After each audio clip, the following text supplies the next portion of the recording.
awesome. Every single month at Full Potential Chiropractic, we put on a different workshop called the Body Signals Program, where we pick a different symptom or common hot topic or something that we see a lot. Like last week or last month we did neck pain, we've done headaches, we've done sleep problems is the one coming up. Lots of different ones. This one we're talking about old injuries, specifically things like sports injuries or just injuries that we had once upon a time in the past, maybe healed it incorrectly. What can we do about them today? And I'm really excited about this one because normally I'm the one that does all the blabbing in front of everybody during these things, but today we've got Matt, he's our guest speaker.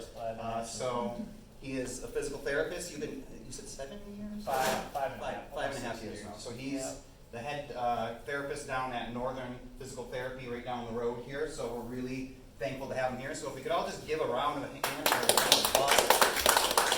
So we'll get right into it. Now, as we go through, I think I told everybody, but the food will be arriving here towards the end of the conversation. So there might be a little bit of ruckus as Dr. Ron is bringing all the food in, but we'll roll through. So, oops, I turned it on. So sports injuries, they happen. Sometimes they're severe, like stuff like that, or stuff like that. Sometimes they're not as severe, maybe some aches and pains and stuff like that. But they put a hitch in our giddy up. They stop us from being able to do the things that we want to do. And that's ultimately what these workshops are about, is trying to change the perspective of healthcare from something where we're more reactive to we wait till we have a problem and then we say, okay, what can I do about it, to being more proactive about things. So really when we talk about performance, when we talk about whether we're doing something that we're used to doing, like in your case running or something like that, or say I'm picking up a new skill or hobby or something like that, say I want to learn how to play lacrosse or something like that. There's a lot of things that go into doing it properly. So things like proper technique, proper training programming, and things like that. Now, me specifically, I'm not going to focus on these ones because that's the type of stuff you have to get the right coach. You have to get the right trainer, somebody to walk you through. I think, Matt, you're going to dig into the technique and things like that a little bit more. And that's why I love the fact, because I don't know if you guys are aware of this, but historically, chiros and PTs can do a lot of headbutting. And it's a silly thing because we both are working towards the same goal. It's just we have a different approach of doing it. As a chiropractor, I focus on the spine and trying to restore integrity of the nervous system, because when the nervous system works properly, your body works better, you function better, you feel better, life is just better. Physical therapists, and I'm not going to steal his thunder and I'll let him talk about that, but they focus more on the proper technique, the form, rehabilitating the joints and the muscles and things like that to make sure there's proper function. And realistically, does it make sense to you guys that the two are very synergistic? Like, if I have nerve irritation that's preventing a nerve from communicating and controlling something, we want to clear that out, because it doesn't matter how much we try to stretch it or rehab it. If you don't remove that nerve irritation, you're not going to get it back to 100%.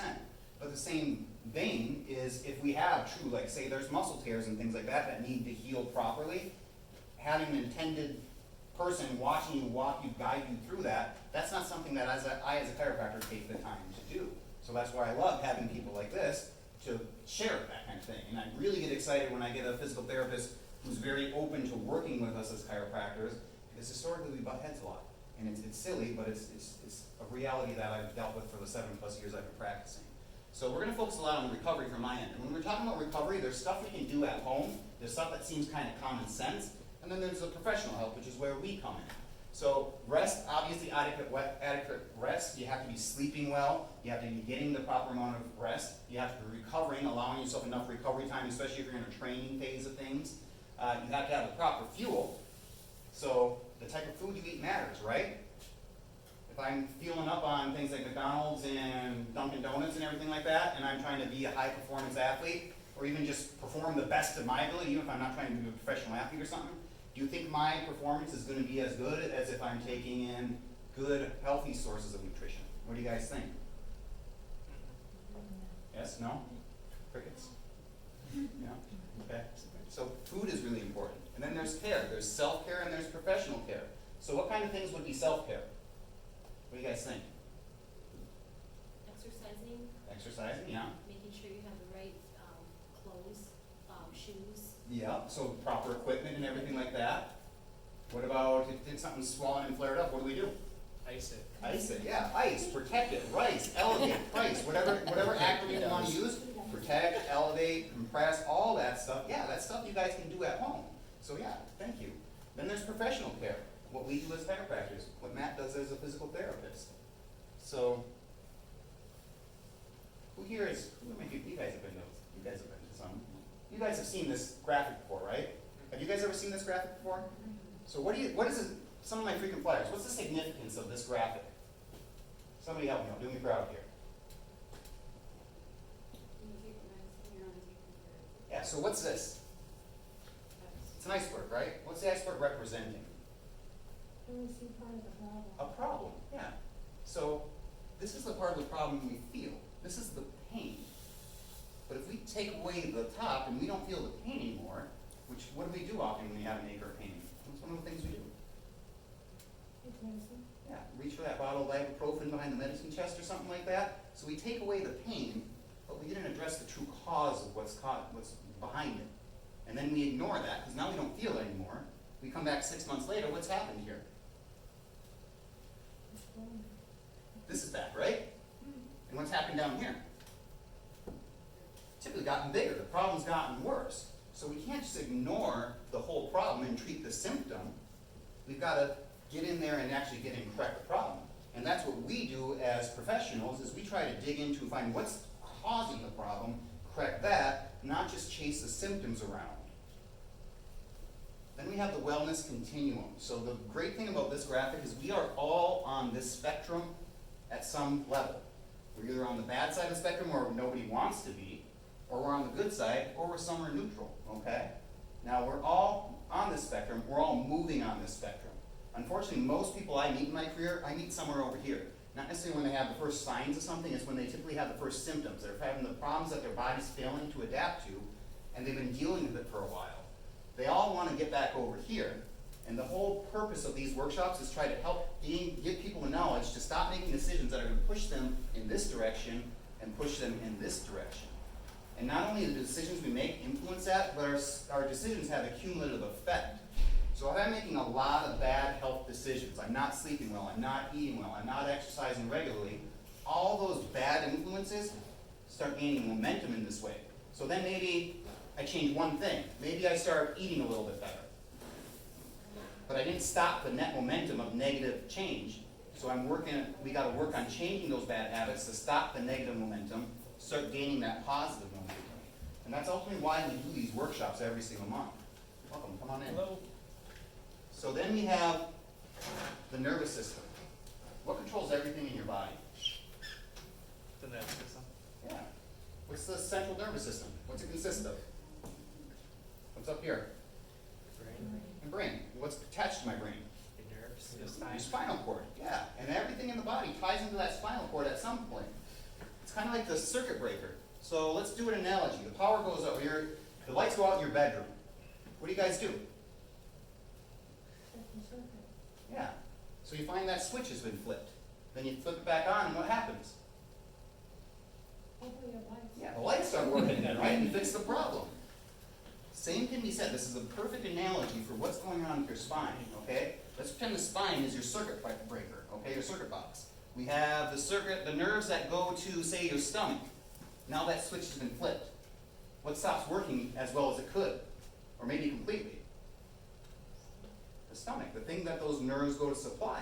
So as chiropractors, this is how we address health. We go and find where are the sources of nerve irritation? Where are those sources where the communication is breaking down, and restore that? And then the body starts to heal and function like it was designed to. So nervous system itself, how much of your nervous system is responsible for pain? You think it's a lot or a little? Do we? Okay, you've got me on this one before.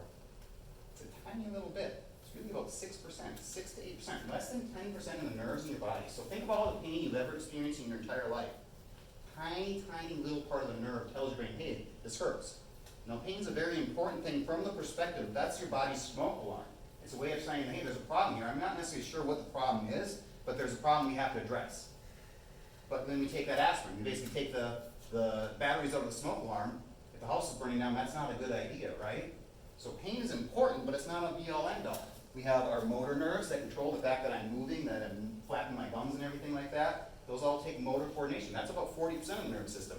The autonomic nerves, do we know what that is? The fact that you're all breathing right now, all your hearts are beating, you're about to be digesting some delicious qdoba, all that kind of stuff that happens behind the scenes without you thinking about it, that's the autonomic nervous system. That's another 40 or so percent. Then we have things like hot, cold, all that kind of stuff takes a big part of that. The pain nerves are really a small part of the equation. But in my experience too, and I'm sure in Matt's case a lot of times too, when do we typically meet people? When do people come seek me out? When they're in pain, right? So that's why we're having these conversations. We want to try to get that message out there that, hey, we can be proactive about our health. Like we want to eat right, we want to work out, we want to exercise, all that kind of stuff, get proper sleep. But there's other things that we can be doing to ensure we're having the best shake at living our full potential. So there's really a better premise, a better way to think about our health rather than this reactive way. Is first of all, do you think your bodies are healthy as normal or abnormal? What do you guys think? Are we designed to be healthy or sick? Healthy. Healthy. So we've got generations and generations before us, like 99.9% of us. And don't get me wrong, there are people that get a bad shake in life that they're genetically predisposed to having more challenges or problems in their life. But the vast majority of us have all the genes, everything we need to express perfect health at all times. So healthy is normal, but unhealthy is a new norm that we've created with our very unnatural, modern, stressful lifestyles. Then, is your body smart or stupid?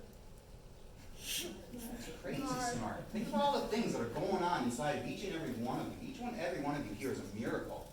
You got so much stuff going on inside of you that I couldn't even start to explain all of it. I don't even understand how all of it works at this point, okay? We don't, as people, know how everything works. There's a lot of stuff when I was going through chiropractic school, or like you get down to the nitty-gritty microscopic levels, and they're like, mechanisms are not completely understood at this point, but we have an idea of up to a certain level of how things work.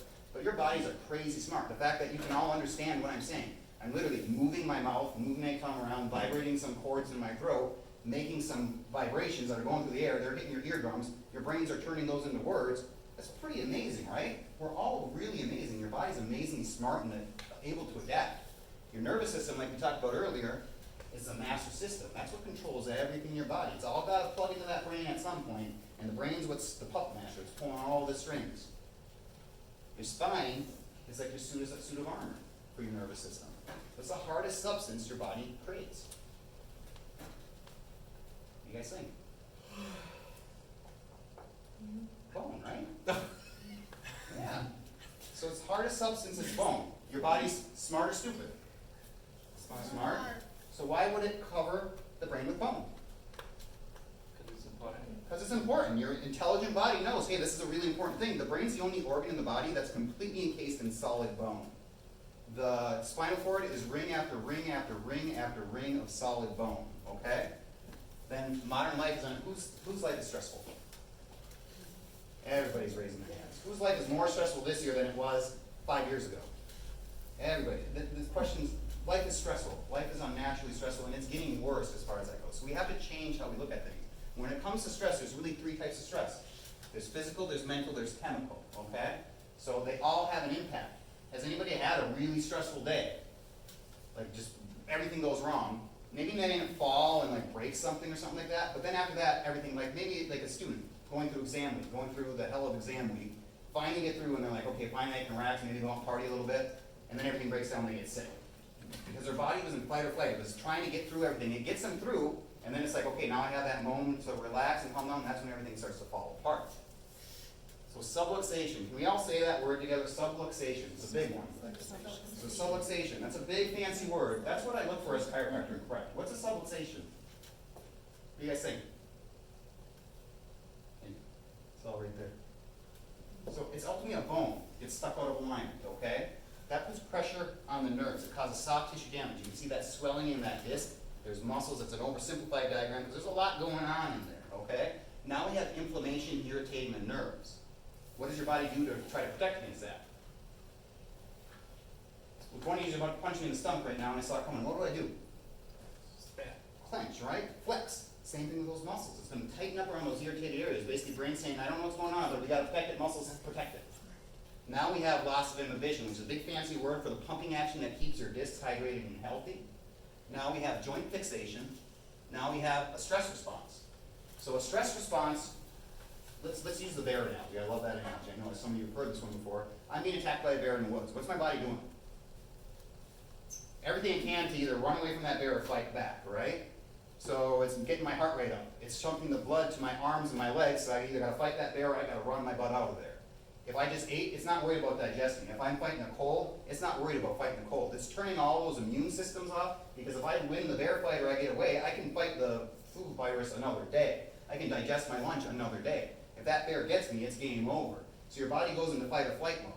Now today, we're replacing the bear with my student loan debt, or my taxes, or whatever. Take your work, the kids, the stressful environment at home, at work, whatever it is. That bear is always there. It's always at the door. It never goes away. We're in this elevated state of stress all the time, and that's causing a health crisis in our society. So this is a great diagram of a subluxation. That's an actual x-ray. See how that bone has remodeled? See that sharp, nasty looking edge on the edge of that thing? See how there's no space left in between those bones? And people say arthritis is part of normal part of getting old, right? Who here thinks that? It happens as we get older often, but how old is that bone? If this person's, say, 60 years old, how old is that bone? Yeah, 60 years old, that's another trick. How old's that bone? Same. So if that's just a normal part of getting old, why doesn't that one look like that one, look like that one, look like that one? You get what I'm saying? So it's these things are normal things that happen, but it's because there's been a problem, an injury that's healed it incorrectly, that the body's failed to adapt to, and it's doing the best it can to heal it the best it can with what it has to work with. So how do you know you have a subluxation? What do you guys think? Think you feel it? Sometimes you do. When do you feel it? How much of your nervous system tells you you hurt? How much of your nervous system tells you you're hurt? Just a little bit. Yeah, 6%, 6 to 8%. So it's irritating that 6 to 8%, you'll feel it, and your brain will tell you, hey, you got a problem, go get it checked. So say I got a subluxation, and it's not hurting me. How do you know it's there? The way you sit. What? The way you sit. Possibly, posture, that's part of it. Ultimately, you have to get checked. Because there's a lot of people, over 75% of all subluxations out there are completely asymptomatic. What's the first trauma many of us get that subluxates our spine? That causes nerve irritation? What do you think? Headaches? No, what's the first trauma that causes it? Because that's more a symptom, but you're... Birth is exactly it. There are studies that show somewhere between 70 and 80% of children fresh out of the womb, who here has had kids or seen birth traumas, or not birth, just birth deliveries? I know you have, you've got them all here. Pretty traumatic experience, right? What's priority number one? Getting baby out of there, getting baby out of there alive. So what happens if that shoulder gets hung up? Or if something's not coming out and the baby's turning blue? They're twisting, they're pulling, they're using forceps, vacuums, all that kind of stuff. I've seen kids with broken clavicles, collarbones before. Because priority number is get baby out of there. Because if baby doesn't get out of there, the baby's not going to live. So and it's not a disrespect to the people delivering the babies. They have that baby's interest in mind, but this is the problem. We've got to get that baby out or it's going to die. Those babies are born with subluxations. There's a lot of things that sudden infant death syndrome. They have linked that to upper cervical subluxations. Because what's around my neck, my upper neck, right off the brain? Your brainstem, right? What does that control? All your basic vital. Has anybody ever known somebody that's been brain dead? Brain dead? So yeah, I had a really good friend that her mother ended up getting a horrible accident and was brain dead. Higher cortical function was completely gone, but she was still breathing, her heart was still beating, and if it kept her on the oxygen, she would have stayed alive for a long time because the base level, that brainstem was alive still. But she was never going to be the same person that she was because the rest of the stuff that really makes us human in a sense, other than just living, breathing, taking in nutrients if they're being delivered intravenously, that was gone. And that's when they made the decision that it's okay, it's time to let her go because there's no point in having her sit here to be ultimately a vegetable. So that's why it's so important that we get checked. That's why in this office, we focus heavily on pediatrics. We want to check kids as soon as we can.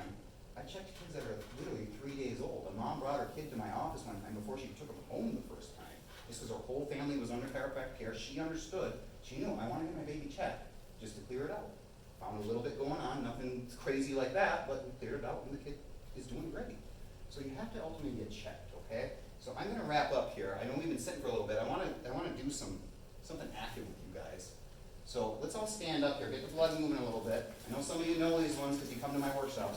These are called the life extension exercises. So what do we spend a lot of our life in? A state of flexion, right? We're on our laptops, our computers, our cell phones. We're doing this kind of stuff all the time. When we're doing this, that's making these muscles relax. And have you seen the people walking around like this? Kids' necks these days, they're supposed to be that, this is the front of the head, this is the back of the head. Neck is supposed to be a nice backward shaped C curve like that. I'm seeing more and more, especially younger populations, straight or even turning in the wrong direction. So these life extension exercises, if we do these every couple hours, they're gonna help counteract all of this by bringing an extension. So I like to call them the you will love these. We make a U, like YMCA, village people. All up in there, okay? I've done that one before too, trust me. Then you make a W. So when you're making W, thinking drag the elbows on the back wall, put your elbows in your back pockets. Back in, you feel that in between those shoulder blades? That's a you will, making a W. Then we have love. You will love these. You're tucking your elbows in your side, trying to pinch those sides, bring those hands back as far as you can. Ideally, you don't want to see your fingers in the periphery if you're wiggling them, okay? You will love these. Make a T. Can everybody see the T? So you do these, and I know we're kind of cramped here, so some of you don't have the right wingspan and stuff, but try it. About 15 seconds, each posture, every couple hours, it'll do a lot to save you guys, okay?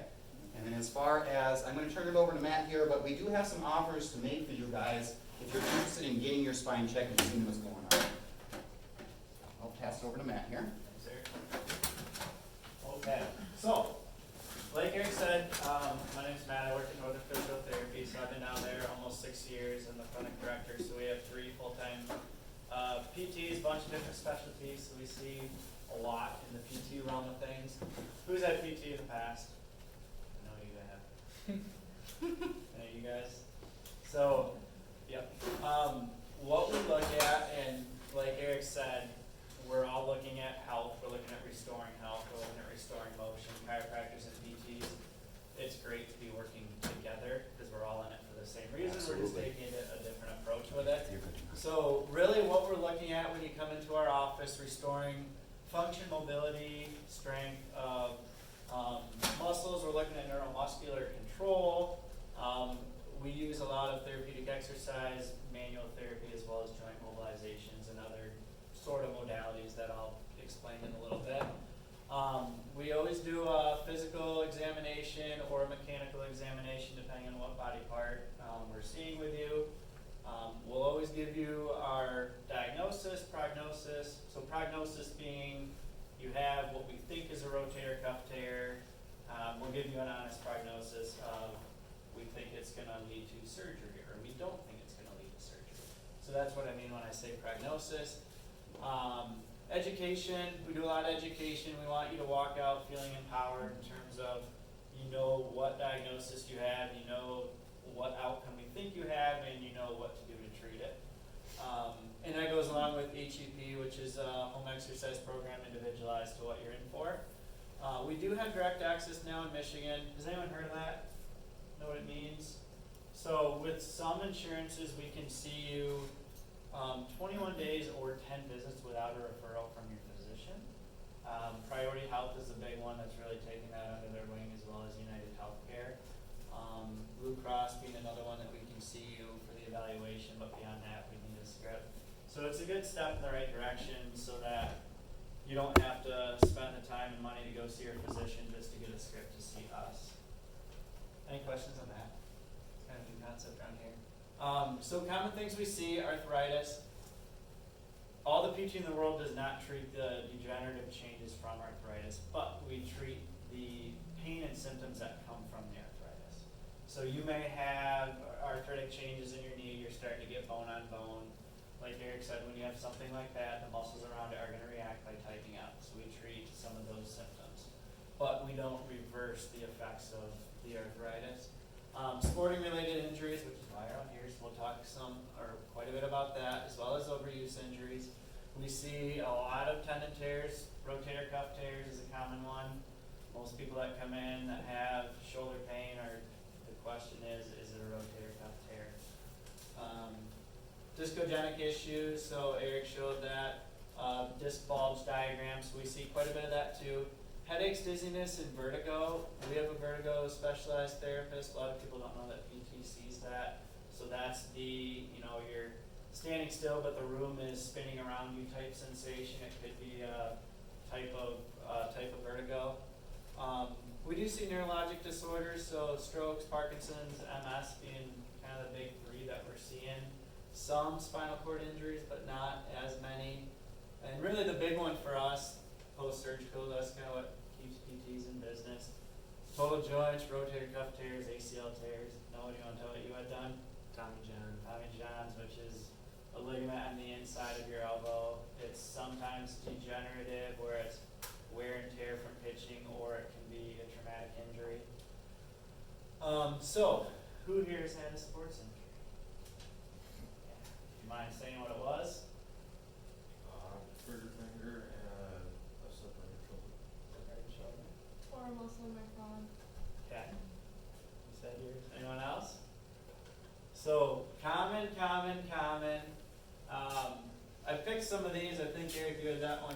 Yeah, I did. Too. I laughed at that. The Louisville basketball player. Does anyone remember that one? Oh yeah. Yeah. Well, I picked that picture. What actually happened with him is the bone actually came out of the skin. I'm obviously not going to put that up here. But this is commonly seen with pitchers. So it's the just huge external rotation that you have during a pitch puts a lot of stress on that ulnar ligament here, which ends up being that Tommy John surgery. So, and everybody I assume knows who Tom Brady is around this area. So, you have an acute injury, acute meaning it just happened. So you're going out, you're running, you hit an uneven patch in the grass, you roll your ankle. That's an acute injury. Happened within a week or so. What do you typically do? So the Rice principle, rest, ice, compression, elevation, typically a pretty good one to follow for a couple days. I like using that for a couple days. If symptoms don't calm down, then seek professional treatment. Kind of counter to what I just said there with the rest, but move. So there's a difference between resting and moving. So if your injury is from playing basketball, you roll your ankle, and it's really swollen and bruised, you probably shouldn't go out and play basketball the next day. You should rest it. But it is important to keep that joint moving so that stiffness doesn't start to occur. I think that's a common thing that we see is someone gets injured, they get scared, they don't know what to do, they don't move it, and then 2 weeks later that joint's just starting to lock up. So it is important to keep things moving. When do I get imaging? This is a common thing that we see. There's really no right or wrong answer to this. It's very specific to the individual, to the type of injury. The mechanism of injury is a big one. So if you're going out running and your knee starts to hurt, you've been running for a couple weeks, or you're running, you step off a curb and your ankle's really swollen and you got bruising all the way up to the mid-lower leg, it's very different in terms of mechanism. You're much more likely to need imaging with that second example I gave of stepping off the curb.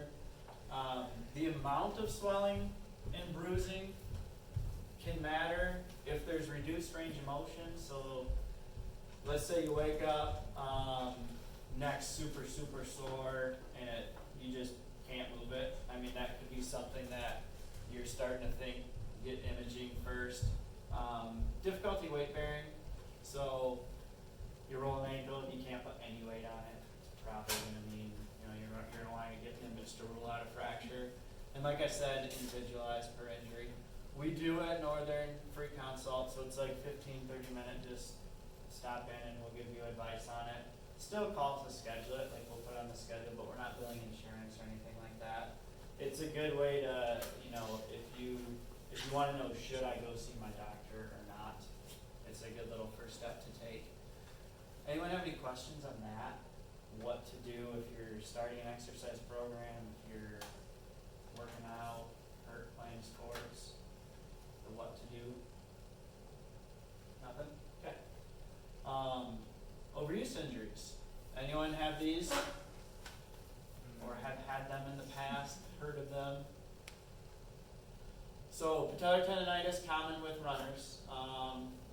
We see this a lot more commonly in females. There's a correlation between hip weakness, and when you weaken the hips, it puts more stress on the knees. So we see this commonly, especially with high school girls. Tennis elbow, it's, ironically, I've never seen a tennis player that has tennis elbow. So it's really an overuse injury of a lot of gripping. The tendons coming up on this lateral part of the forearm can get really inflamed. Achilles tendonitis, so Achilles being the tendon down here that attaches calf, so gastrocnemius soleus to the heel. Plantar fasciitis, I think most people have heard of this or know someone affected with it. People that I commonly see with this are people that are standing a bunch, hairdressers we see this a bunch with, or people that work on concrete. Shin splints, a lot of high school kids will have this if they start a new sport and they start to have pain in the shins. And carpal tunnel, commonly seen with people that do a bunch of gripping. Any questions on any of that? No? So down here, it's probably hard for you guys to read, but, and I'll get into this a lot, 50 to 80% of sporting injuries are described as overuse in nature and may be prevented through the use of pre-participation screening. There's obviously a high number of injuries that are traumatic. Kids go out, play football, tear their ACL. But a lot of these are also related to overuse type injuries. So, tendinitis versus tendinosis. A lot of people have heard the term tendinitis, which is, if you break it down, inflammation of a tendon. So this is typically more of an acute phase, and there's an inflammation involved. So you start running, you're putting stress on a tendon. You start to get irritation in that tendon, you get swelling there, and inflammation. Tendinosis is really what tendinitis becomes when it isn't treated properly at the beginning. So that would be a runner who goes out and continues to run with front of the knee pain, and they're training for a half marathon, and 2 months into training they start to get more and more pain. If you look on this picture on the right, it looks like a normal Achilles tendon. If you look at the picture on the left, see how there's that big thickened tendon? That's actually what starts to occur. Collagen breaks down, which collagen is the protein that forms the muscle fibers. That breaks down, starts to deteriorate, and leads to scar tissue. When that scar tissue starts to form, that tendon starts to get thicker and thicker. When you get to that phase on the left, it's very, very, very difficult to treat. So the point with this is if you start having pain that's not going away in a week or two, get it looked at sooner than later. Because you don't want to be the one where you're just starting to see it when that that tendon is super thickened. So, beginning new exercise program, I love this picture on the right because we see this concept a lot. You start a new program and you want to do everything in your power to be working out all the time, 24 hours a day. You want to meet your goals tomorrow. Sometimes you want to meet them yesterday. But tempering your excitement level about getting into a new sport, starting a new exercise program is huge. You don't want to just go out and try training for a marathon by running a marathon. Proper warm-up and cool-down. This is the thing that's overlooked the most with everybody, and I see it every single day, including high school kids. If you spend the 5-10 minutes before a workout or before playing a sport to do a proper warm-up, it can substantially reduce risk of injury, and it can substantially reduce the amount of pain that you're having if you're having pain for that. Dynamic warm-up and static stretching, so it's a big, more or less debate, I guess you could say. Both are important. So dynamic warm-up would be more actively warming up, walking, maybe doing a light jog before actually jogging, doing butt kicks, heel raises, things like that. Static stretching would be obviously just holding the stretch. So both have benefits. Dynamic warm-up is better to get the muscles warmed up and prepared for the activity and increase circulation.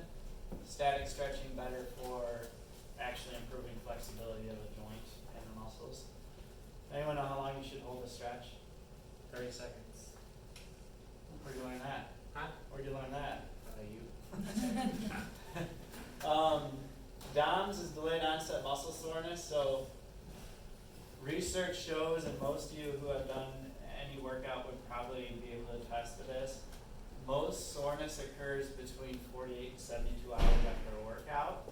So you might work out tonight, feel pretty good tomorrow, but it's Saturday that you start to feel super, super sore. And that's normal. A lot of people are misled by that, thinking they did something wrong or that they injured themselves. And usually that starts to go away around after 72 hours. And then seek professional help to avoid overuse injuries. The internet isn't always right. There's a lot of good resources on the internet to find, and there's a lot of good workout people on Instagram that you can follow, but it isn't always right. And you want to get, especially if you're starting a new program to meet a specific goal, you want to get professional help. Sometimes it just takes a visit or two with someone to get you on the right track. Any questions on that? Starting a new program. Really the main point of this slide, vary what you do. So if you're a runner, don't just run all the time. If you're a lifter, don't just lift all the time. If you do yoga, don't just do yoga all the time. You want to vary it up. Get on a bike, do yoga, lift, run, play sports. That's the best way to prevent an overuse injury. There's a lot of research showing one sport athletes are much more prone to injury because they're doing the same thing over and over and over again. But it's those 2 and 3 sport athletes that are oftentimes having less overuse injuries because they're varying up their activity. So same exact concept with this. Recommended exercise frequency. So this is from the American College of Sports Medicine. Aerobic activity and strength training. So moderate aerobic activity, that would be like going out and walking, even doing a very, very light jog or doing a light bike ride. A sport that you could correlate this to would be playing doubles tennis. So something like that, you want to get about 150 minutes a week. More vigorous, that'd be actually going out jogging at a moderate to fast pace. Biking at a fast speed. A sport they compared it to was singles tennis. So you're doing, quite a bit more lateral work than running. About 75 minutes a week, and then strength training at least 2 times a week. Has anyone heard of functional movement screen? So it's used in a lot of athletics. It's used. A lot of colleges use it. The NFL, which is National Football League, uses it in their combine.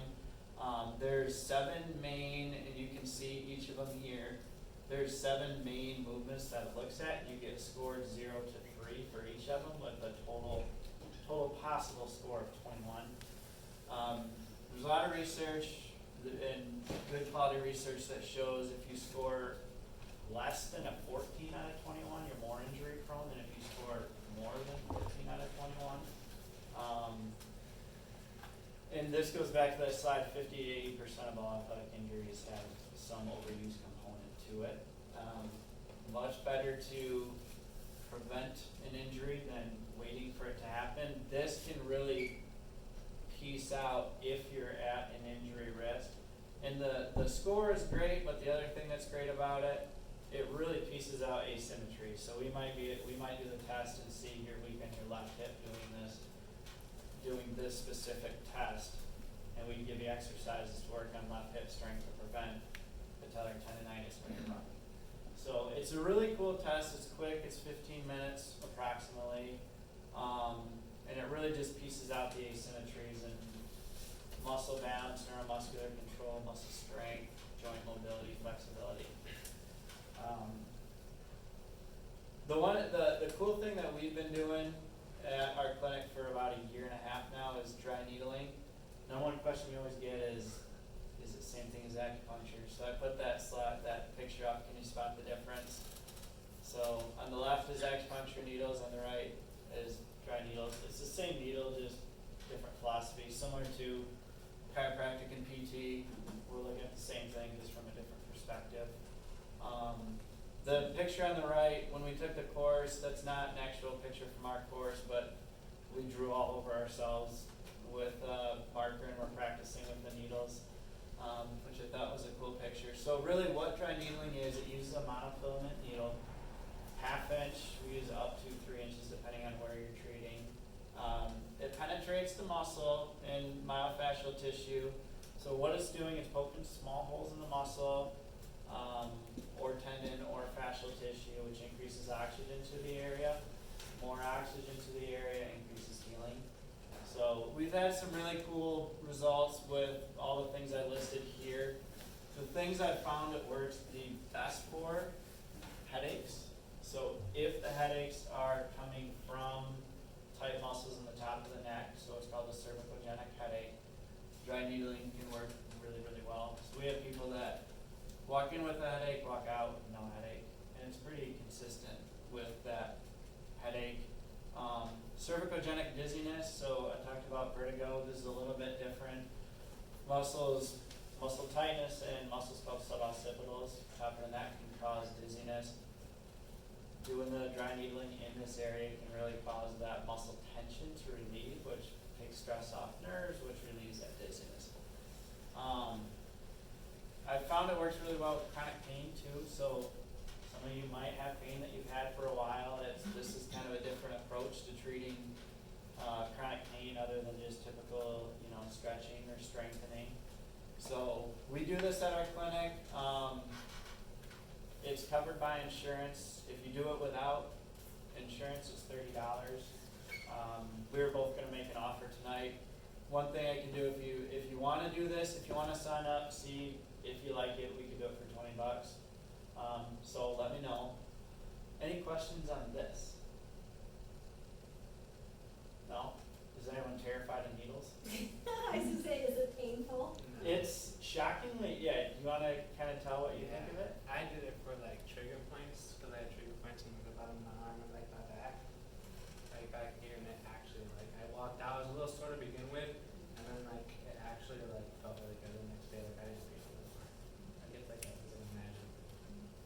You feel a little pinch with the needle going in, and then you'll feel like a deep ache when it's similar to like doing like a deep tissue massage or like a trigger point release. Like You'll feel that deep ache. You might even get a twitch. And what everyone describes afterwards, they feel like they worked out. So if we're needling someone's quad, they'll feel like they just did 500 squats. So that's kind of the description, like a real heavy, but it goes away within a couple hours.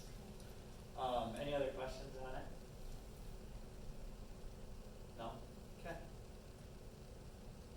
So that slide is, we do this out of love because everybody here is taking some kind of action, or maybe they just want some Qdoba. But ultimately, we do a thorough evaluation in our office too. Can you back to that slide actually? Yeah. That one, the subluxation. So like he was talking about, the consultation and everything like that, and doing the functional motion assessment and all that. Let's go back to that subluxation slide. There it is. So an evaluation to detect a subluxation, especially an asymptomatic subluxation. First, there's things like instrumentation. So instrumentation is using today's technology. We can measure the stress on the nerves, and we do very thorough instrumentation in our office that gives us some additional insights into what's going on that maybe the body's not feeling or can't tell you because it's not irritating that 6 to 8% of the nerve that tells your brain, hey, this hurts. Motion palpation, and static palpation. So one of the specialties of chiropractors, a big thing we spend a lot of time training is our fingers. To feel where the problems are. Countless hours. One of the exercises we typically would do back when I was a student, we'd rip a hair off someone's head and be like, okay, now we're going to put it in the back of a textbook, see how many pages you can feel that hair through. How many pages do you think I could feel a hair through by the end of it? I'm going to throw a number out there. 2? 30. Bring it up. A lot higher. 75. More. 150. Yeah, more than that. 200. Over 200. 300. 400 pages. Oh It got to the point that if you're using a textbook, the ink on the page would throw you off because you can feel those micro indents from that printer printing on the page. So we had to start using blank printer paper and throw the hair under there and start feeling through. So that's one of the things we do to train them. I hear it all the time. You're sitting there feeling along someone's spine, and I'm like, I didn't even know that hurt. How did you find that? It's like years of practice, man. It's lots and lots of time when you're training those fingers. Posture now, he talked about posture assessments too. We do posture assessments on everybody as well. We're looking for those asymmetries and stuff like that. We should have balanced shoulders. We should have balanced hips. A lot of times people are going like that. And I'm looking at them in the mirror. I'm like, you see how this is higher than that? And they're like, oh yeah, now that you have mentioned that I do. And then they come back a couple days later and they're like, now I've been paying attention and all I can see is this. Or like, I've got a slight scoliosis. So when you assess my posture, my spine curves off the side up here. I always have my head kicking off the side like that. And I've been working on getting it, but I'll always have to some degree. When I go back and look at pictures of me when I was a kid, it's stand up straight, because it's like I see it and I can just see my, now that I'm trained to look for it, it just sticks out like a sore thumb.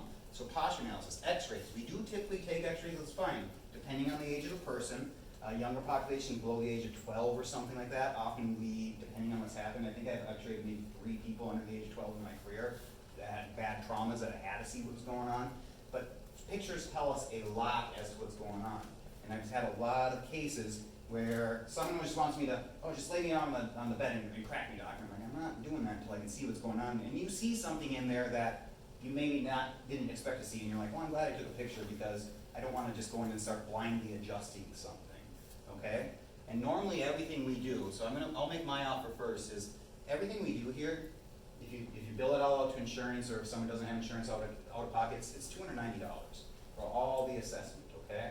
When we do these body signals workshops, we give it as an invitation to anybody that's interested in having their spines checked, $20.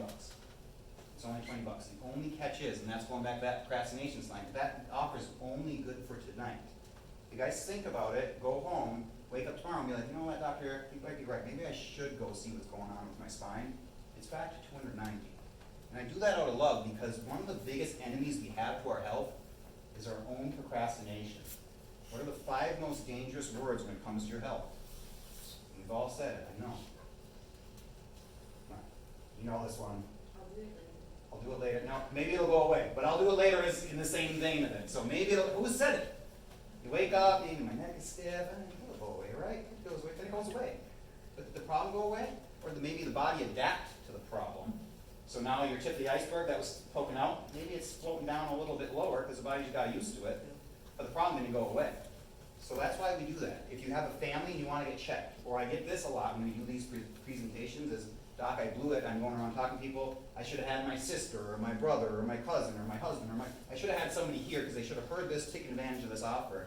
If you want to buy them an invitation, fine, buy them an invitation. If they don't use it, you're out $20. If you want to get your whole family checked, we'll do the whole family evaluation for only $35, okay? So when we're getting the QBO served up and everything, I'm going to have Katie come around and just ask anybody if there's anybody you know, or if you guys yourselves want to sign up for that consultation. If you want it, just like Matt offered a free consultation, maybe you're on the fence. Maybe I just want to come talk to the doctor. We can do a free consultation. We'll just sit down knee to knee, talk about what your specific challenges and goals are, and then figure out, is this potentially a solution, okay? So Katie will come around after I'm done talking. Matt's going to make his offer here, and then we'll get this QBO served up and start getting you guys some food, okay? Thank you. So yeah, we do the free consult, so if you guys want to learn more about PT, how it can help, if it can help, or if you have an injury you're wondering about, just want to get some advice on it, just call down to my office and we can get you scheduled for it. And then if you want to try dry needling, if you're not terrified of needles, $20 if you sign up tonight. So I'll come around and then chat with you guys if you want to. Let me know. So cool. All right, guys. Thank you. Let's give Matt a round of applause, please. We really appreciate it coming out. And I think what we'll do is we'll get the food set up before we unleash you guys on it. And just because it's a little